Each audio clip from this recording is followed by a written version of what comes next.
बिहार स्थापना दिवस के मौके पर मुंबई के उद्योगपति अशोक सिन्हा हुए सम्मानित। समाज के प्रति विशेष योगदान देने पर मिल सम्मान। बिहार स्थापना दिवस संपन्न। मुंबई जनमानस विकास फाउंडेशन के सौजन्य से बिहार राज्य स्थापना दिवस 2023 का शानदार आयोजन कांदीवली पूर्व Thakur complex Saint Lawrence school के पास राजीव गांधी मैदान में संपन्न हुआ। इस मौके पर मुख्य अतिथि के तौर पर बिहार के योगी सम्राट चौधरी, बिहार विधान परिषद प्रदेश अध्यक्ष मौजूद रहे। 111वें बिहार राज्य स्थापना दिवस के मौके मुंबई में पहली बार बिहार समाज के लोगों का विकास व उत्थान के लिए बेहतरीन काम करने वाले 2 महान विभूतियों का स्वागत सम्मान किया गया, जिनमें सबसे पहला नाम बिहार संदीप यूनिवर्सिटी के अध्यक्ष डॉक्टर संदीप कुमार झा और मुंबई के एकमेव समाज सेवक व उद्योगपति श्री अशोक सिन्हा जी का स्वागत सम्मान प्रमुख अतिथि सम्राट चौधरी के हाथों शॉल, श्रीफल व सम्मान चिन्ह देकर किया गया। इस मौके पर बिहार समाज से जुड़े हजारों कार्यकर्ता व व्यक्ति विशेष इसके साक्षी बने। कार्यक्रम के आयोजक डॉक्टर मनोज झा, भाजपा बिहार प्रकोष्ठ नेता उत्तर मुंबई जिला ने बताया कि बिहार स्थापना दिवस के मौके पर अब हर वर्ष 2 विशेष व्यक्ति का सम्मान किया जाएगा, जिससे समाज में रहने वाले व्यक्तियों में खुद दूसरों की मदद करने का भाव जागृत हो। स्थापना दिवस के अवसर पर उत्तर मुंबई सांसद गोपाल शेट्टी व दरभंगा के सांसद गोपाल ठाकुर, पूर्व गृह राज्य मंत्री कृपाशंकर सिंह, भाजपा के वरिष्ठ नेता अखिलेश चौबे सहित तमाम दफ्तर में भीड़ करवाया। और जो गोपाल ठाकुर जी ने अभी यहाँ पर रामलला का याद कराया, मैं अमरकांत जी, हम लोगों ने 300 किलोमीटर का पदयात्रा 10 दिन में मैं स्वयं उसमें गया था। तो ऐसे अमरकांत झा जी ने मुझे राजनीति में इतना आगे बढ़ने का जो अवसर प्राप्त करके दिया, इसलिए मैं निश्चित आज उनको भी स्मरण करूंगा। और बिहारी लोगों की एक विशेषता है, और खास करके यहाँ पर मुंबई में रहने के बाद में बिहार के बारे में इतना चिंता करना और वहाँ के विकास के बारे में इतना सोचना और उसको आने वाले दिनों में कैसे परिपूर्ण हो, उसके लिए प्रयास करना एक बहुत बड़ी बात है, ऐसा मैं मानता हूँ। नेता यहाँ पर बिहार के स्थापना दिवस के अवसर पर फिर एक बार कांदीवली के ठाकुर कॉम्प्लेक्स में हमारे उत्तर भारतीय बिहार प्रकोष्ठ के अध्यक्ष मनोज झा और उनके सभी साथी पदाधिकारियों ने मिलकर बहुत शानदार और जानदार कार्यक्रम का आयोजन किया, जिसमें बिहार दरभंगा के सांसद गोपाल ठाकुर जी आए, बिहार के हमारे वहाँ के विधानसभा के विरोधी पक्ष के नेता सम्राट चौधरी जी और महाराष्ट्र और मुंबई के सभी बिहार के और उत्तर प्रदेश के नेता आए। बहुत ही शानदार कार्यक्रम हुआ और आने वाले दिनों में बिहार को कैसे आगे बढ़ाया जाए, बिहार के लोग बिहार को छोड़कर बाहर ना जाए, इसके बारे में चिंता किया, मनन किया और आगे एक प्लानिंग करते हुए बिहार को और आगे कैसे बढ़ाया जाए सम्माननीय नरेंद्र मोदी जी के नेतृत्व में, इसके बारे में विचार हुआ, मंथन हुआ। और मैं मानता हूं कि बिहार जो दुनिया ने देश पर राज करता था एक समय पर, अभी जो भाषण मैंने नेताओं के मुख से सुना, मुझे आश्चर्यचकित होता है कि बिहार जैसा राज्य क्यों इतना पीछे हो गया।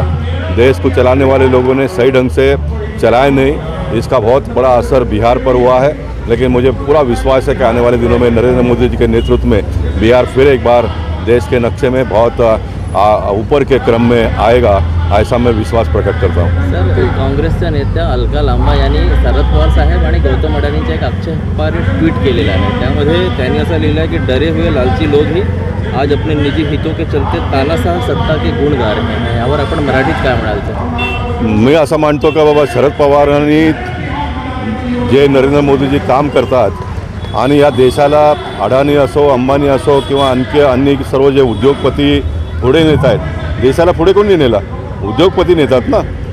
एवढा मोठा कामकाज करतात, एवढ्या लोकांना रोजगार उपलब्ध करून देतात आणि शरद पवार साहेबांना ह्या गोष्टीची जाणीव आहे आणि म्हणून चांगल्या गोष्टी करणाऱ्या व्यक्तीबद्दलही जर असे लोक जर टिप्पणी करत असतील तर येणाऱ्या काळात लोक अशा चुकीच्या टिप्पणी करणाऱ्या लोकांना त्यांची जागा दाखवणार आणि शरद पवार साहेबांनी जे काही 2 दिवसात टिप्पणी केलं त्याचा नक्कीच एक भारतीय जनता पक्षाचा कार्यकर्ता या नात्याने मी स्वागत करतो।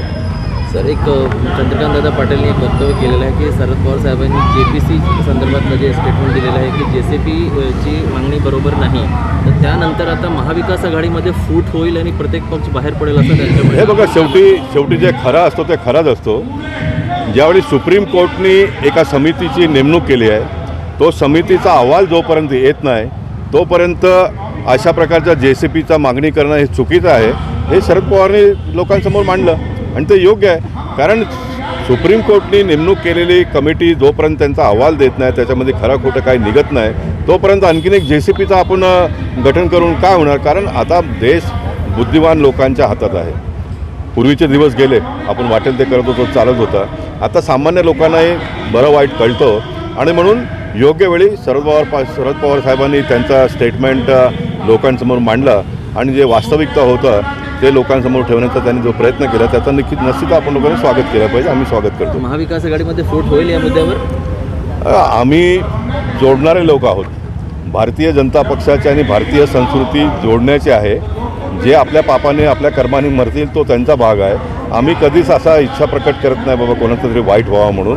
आम्ही आमचा चांगला कसा होऊ शकतो, राज्याचा चांगला कसा होऊ शकतो, देशाचा चांगला कसा होऊ शकतो याचाच नेहमी विचार करत असतो. कांदिवली की जो सोसाइटी ने आज विरोध किया है, जबकि आपने एक दिन पहले उनसे बुलाकर. जी हाँ, मैंने वो वीडियो देखा, मुझे बड़ा आश्चर्यचकित हुआ. रामदास अठौली जी के पार्टी के लोग कल मेरे ऑफिस में आए. 300 लगभग फ्लैट रेडी है. वो फ्लैट को लेना चाहते हैं एक ग्रुप, दूसरे ग्रुप के लोग उसमें अड़ंगा अटकाते. बहुत दिनों से काम को रोक के रखा है उन्होंने और ब्लैकमेल करने का काम करते हैं. इसमें पुलिस के लोग भी जो सही काम करना चाहिए वो करते नहीं है, इसलिए इस प्रकार के लोगों का मनोबल बढ़ते जा रहा है. और मैं निश्चित आने वाले दिनों में देवेंद्र फडणवीस जी के ध्यान में ये सारी बातें ला के देने का प्रयास करूँगा. मैं विकास को मानने वाला व्यक्ति हूँ. मैं लोगों को घर जल्दी मिले इसके लिए प्रयत्न करते रहता हूँ. 300 घर बन के रेडी पड़े हैं. ऑक्यूपेशन सर्टिफिकेट लेके उनको घर देना चाहिए. जो 15 साल से घर के बाहर है तो उनको घर मिलना चाहिए. इसका मैं चिंता करूं या खुद के स्वार्थ के लोग, कुछ लोग अपना चूल्हा जलाने का प्रयास कर रहे हैं उनको साथ दो, तो मैं बिल्कुल ऐसे लोगों को साथ नहीं दूंगा. और टीवी में जो कुछ भी बातें करते हैं उनको करने दो. लोगों को पता है गोपाल शेट्टी क्या चीज़ है करके, इसलिए मैं ऐसी बातों का चिंता ना करते हुए ये जो घर बनकर 3-4 बिल्डिंग रेडी पड़ी है वो लोग जल्दी से जल्दी लोगों को पोजीशन मिले उसका मैं प्रयास करूंगा. कोर्ट में मैटर ऑलरेडी पेंडिंग है. कोर्ट जो भी निर्णय देगा भाड़े के बारे में वो बिल्डर को देना बंधनकारक है. उसका बड़ा पैमाने पे सेल का अभी तो काम चालू ही नहीं हुआ. ये बिल्डर ने ये भी कहा कि आपका भाड़ा का जितना पैसा बनता है वो आपको मैं फ्लैट आपके ताबे में देता हूँ, आप बेच के पैसा बना लो या तो फिर मैं बेच के. अभी इससे अच्छा फार्मूला क्या हो सकता है? लोगों को घर भी दे रहा है, जो इतना भाड़ा पेंडिंग है वो भी दे रहा है, लेकिन कुछ निजी स्वार्थ के लिए कुछ लोग रोड़ा अटकाना चाहते हैं. मैं एक सांसद के नाते बिल्कुल नहीं, जो सही लोग हैं उनके साथ में खड़ा रहूँगा और लोगों को घर मिले इसके लिए प्रयास करूँगा. आखिरी और छोटा सवाल, आज बिहार दिवस के दिन हमारे बिहार से इतने महान व्यक्ति निकले, इस पर छोटा सा हमारे बिहारी समाज के लिए. देखिए, ये जो ग्राउंड है यहाँ पर बिहारियों का, मिथिला समाज का बहुत बड़े पैमाने पे बार बार कार्यक्रम होता रहा है. बिहार की एक संस्कृति का परिचय इस धरती पर बार बार लोगों ने देने का प्रयास किया और मैं बड़ा गौरवान्वित महसूस करता हूँ. बिहार के इतने बड़े बड़े नेता यहाँ पर मुंबई आकर लोगों के साथ में मिलते हैं, लोगों को इकट्ठा करते हैं और बिहार को हम आने वाले दिनों में आगे कैसा ले जाए इसके बारे में चिंता व्यक्त करते हैं. तो मेरे जैसे कार्यकर्ताओं को बहुत कुछ सीखने के लिए मिलता है इससे, इसलिए मैं उनका स्वागत करता हूँ. Thank you sir, thank you. Bihar स्थापना दिवस के मौके पर आज आपको सम्मानित किया गया है, उसके बारे में बताइए. भाई, ऐसा है कि जो मैं समाज के लिए जो भी छोटे मोटे कार्य करता हूँ और अपने समाज के साथ उनके सुख दुख में खड़ा रहता हूँ, उसी वजह से समाज के लोगों ने मुझे सम्मानित किया है. आज के कार्यक्रम के बारे में बताइए, किस तरह का कार्यक्रम? देखिए, आज का जो कार्यक्रम है बिहार दिवस, स्थापना दिवस के उपलक्ष्य में मनाया गया, जो कि 111वां स्थापना दिवस है. लेकिन अगर आप बिहार का इतिहास देखिए तो बिहार और महाराष्ट्र के इतिहास में बहुत सी समानता है. महाराष्ट्र और बिहार, इन दोनों का वर्णन हर चारों युग में आया है. हम जब सतयुग की बात करते हैं तो सतयुग में भी बिहार था, महाराष्ट्र, वहाँ गौतम ऋषि थे जो कि सतयुग में भी थे. जब राम का जन्म हुआ त्रेता में तब भी थे और सीता माता का जन्मभूमि भी वही है. बिहार से गौतम बुद्ध, भगवान महावीर, इन सब का जन्म पुण्य स्थली है. और बिहार आज़ादी से पहले एक बहुत बड़ा इंडस्ट्रियल हब था।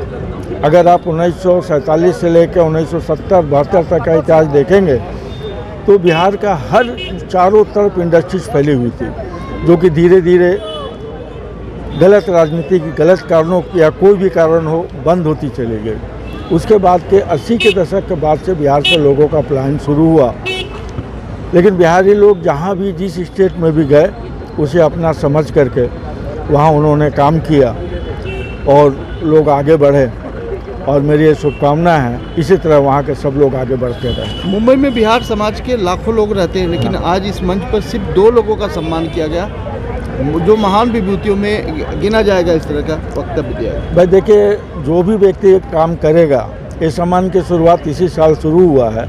इस बार 2 व्यक्तियों को सेलेक्ट किया गया, चुना गया और उन्हें सम्मानित किया गया, ताकि समाज में ये मैसेज जाए, लोग समाज के लिए कुछ कार्य करें तो उनको भी अगले साल हर साल 2 व्यक्तियों का सम्मानित किया जाएगा। धन्यवाद।